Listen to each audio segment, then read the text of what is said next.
Hey everybody, we're out on the property today. We're going to take down a few trees. The snow is finally receded, almost all gone from the yard. Thank you, Lord. And we got a couple of these trees that have shaded our garden. So there's our garden. And there's some trees over here.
I can see him good from over here.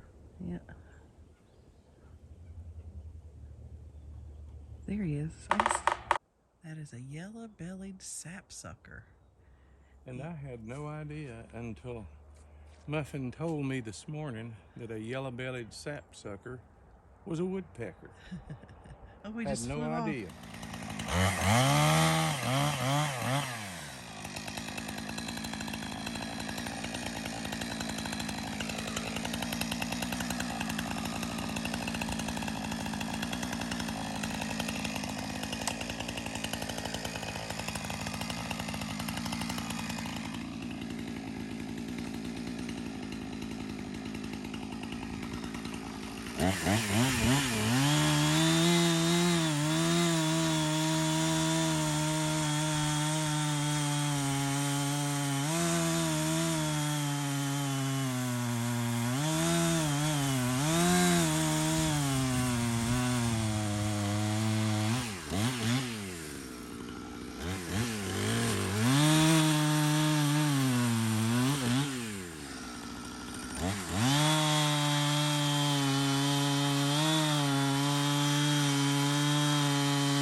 Wow.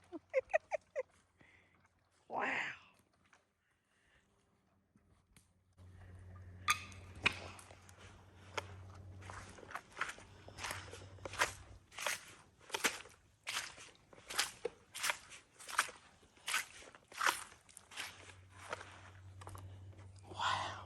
Well, there it is.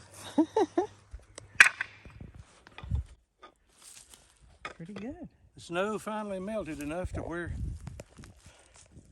we could get out here and do this.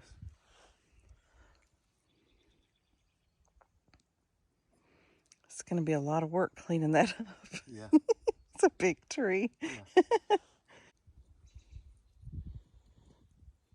It's really dark in the center.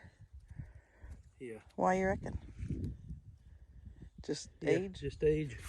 Doesn't appear to be any heart rot to it. Oh, good. It was just shading the garden. And it's not anymore. That's right. Who knew that was the fluffiest, bushiest tree on the planet? I hear another of nature's woodsmen, Yeah. lumberjacks working today. The old woodpecker.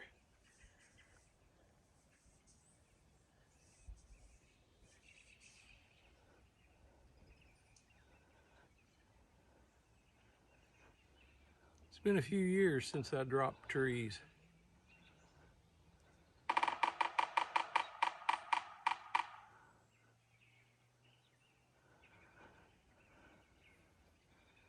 What's one of your fondest memories of tree dropping?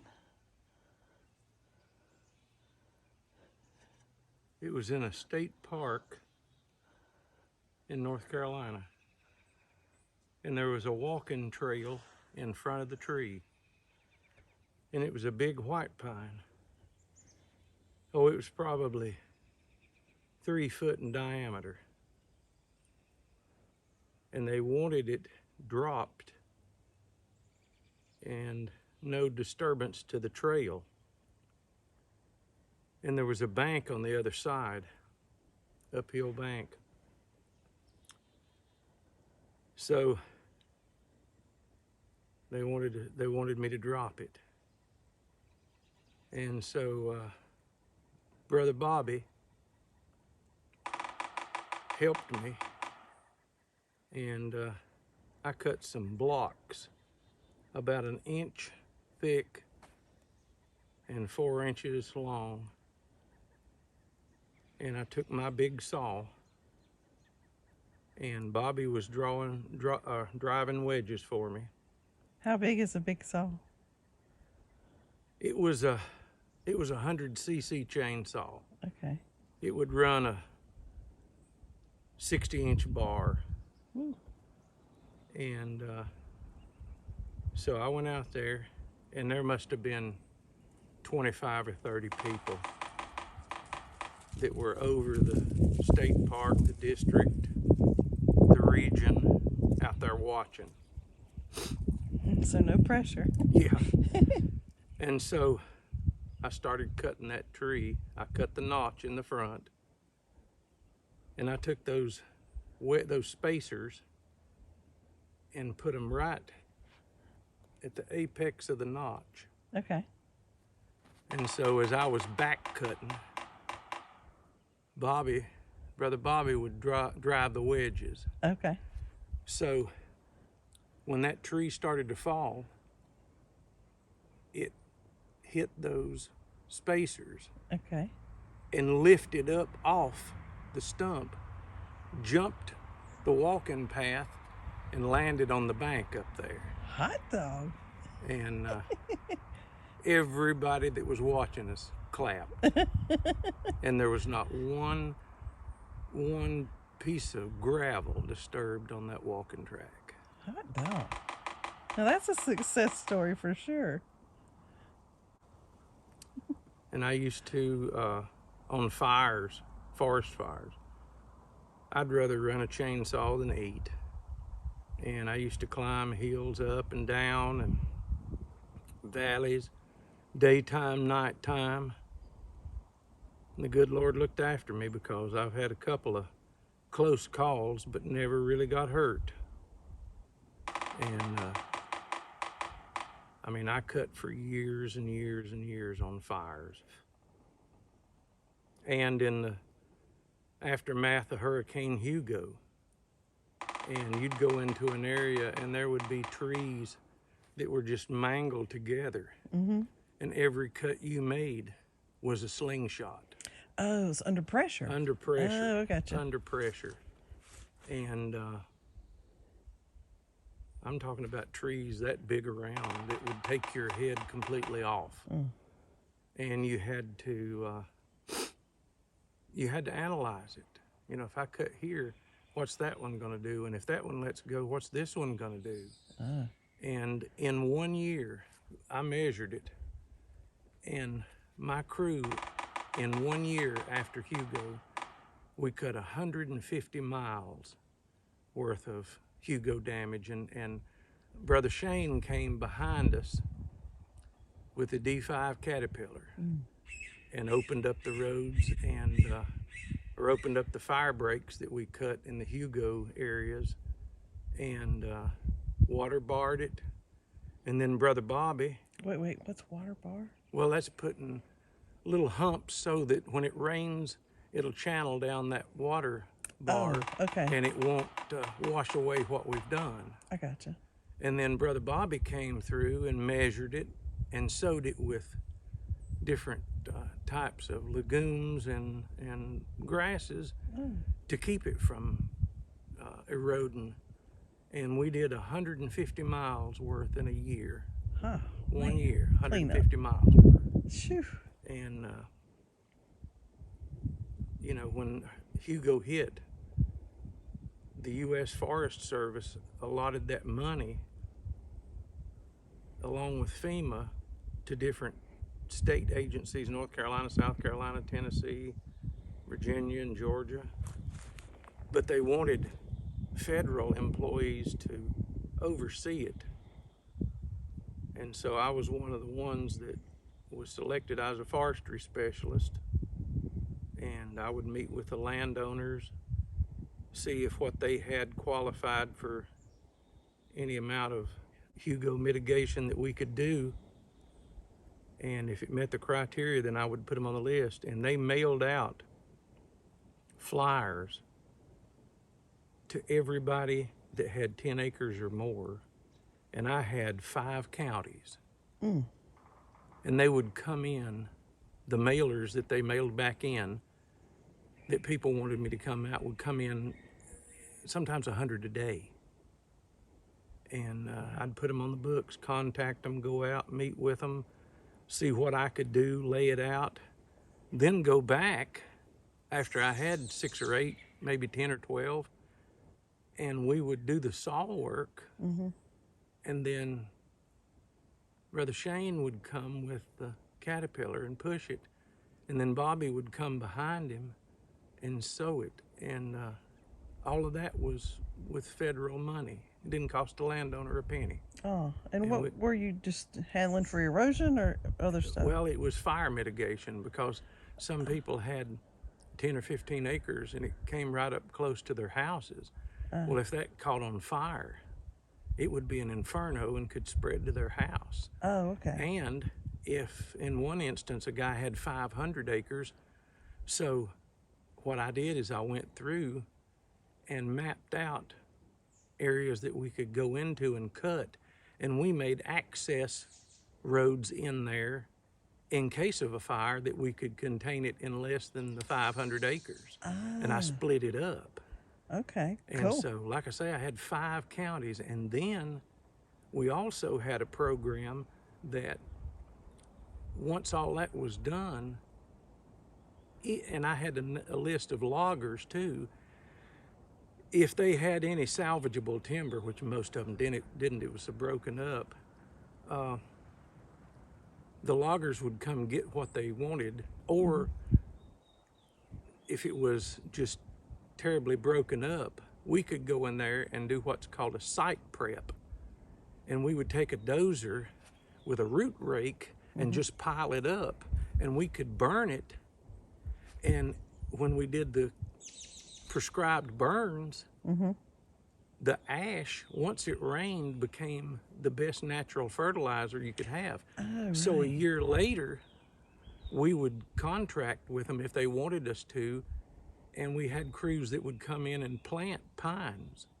And what I would do is I would go out and take what's called a stocking count to see how much stock you had per plot or per acre. And if it was coming back satisfactorily, according to our forestry training, if it was coming back satisfactorily, then that was an area that it was going to regenerate naturally on its own. Oh, But if it was okay. an area that there wasn't enough stems per plot or per acre, we could subsidize it with treated pines from a nursery. Oh, okay. And so plant we them. had a planting crew, and they were civilian, and they would start in Louisiana and work their way up and finally finish up here in New Hampshire and Maine, because their planting season was later than the South. And some of those people actually lived up in New Hampshire, Vermont, and Maine. And we'd see the same ones every year, and it was nice to see them. And they would come in and plant. And you talk about planting, they were like planting machines. They had what's called a hodad in a planting sack, and the sack looked like an old newspaper sack that the newspaper boys carried. And they would put hundreds of those seedlings, and you would put the hodad in the ground, put the seedling in, pull it out, and heel it with your heel. And they could plant hundreds of those things in no time. I mean, they planted thousands and thousands and thousands of seedlings a day. Each one of them did. That's awesome. And it was something to watch, because it was rhythmic. They could just, and they'd be like ants on a hillside. And if you had 20 acres with their crew, they'd have it done. They'd start like at 6 o'clock in the morning, and they'd have it done by lunch and move to another site. It was absolutely unreal. Like you said, tree planting machines. Yeah, those people were tree planting machines. And you know, when Hugo hit and they appointed me as a forestry specialist, I thought, well, I'll go to the books and look up some history of what's been done in the aftermath of the hurricanes and get some pointers. Yeah. Well, there wasn't any. So we wrote the books ourselves. Figured out what to do, yeah. And Brother Bill, his brother at the time, was over the Blue Ridge Parkway for the National Park Service. Well, if you're ever caught sawing in a national park, they'll put you under the jail. Because that's, you know, That's forbidden. Yeah. Well, they had so much damage in the mountains of western North Carolina from Hurricane Hugo, and I'm talking about counties that bordered Virginia, that they asked us, out of safety's sake, if we would come open some fire roads and if we would take down the trees that were leaning, because they were afraid that the people that went in there hiking and picnicking, if a tree fell and it's that big around, it's going to kill, several people. Yeah. So we camped at Doughton Park on the Blue Ridge Parkway, and I can honestly say that I cut timber in a national park with a national park ranger and a supervisor watching me, and I didn't serve any time in jail because they requested it. But there's not probably many, if any, people that can say that they cut timber in a national park and got away with it. So that's another memorable event. We camped up there for several days and opened up some roads and reduced the hazards, and there's a select group of us that'll never forget that. Yeah. And oh man, we worked together. It was a different time. Yeah. 30 years ago. But thank goodness, thank God that we've still got the memories. Yeah. A lot of the people that worked in that particular program have gone. Yeah. They're not with us anymore. But there's a few of us that are, and we remember it. And I think I can speak for everybody that was part of that tight-knit group, that there's not a day that goes by that we all don't think about those days.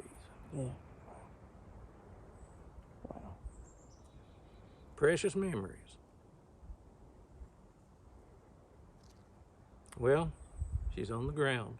You did good.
The first few times we get out and work, it's tiring, but it's a good tired. It's well worth it to be able to get out and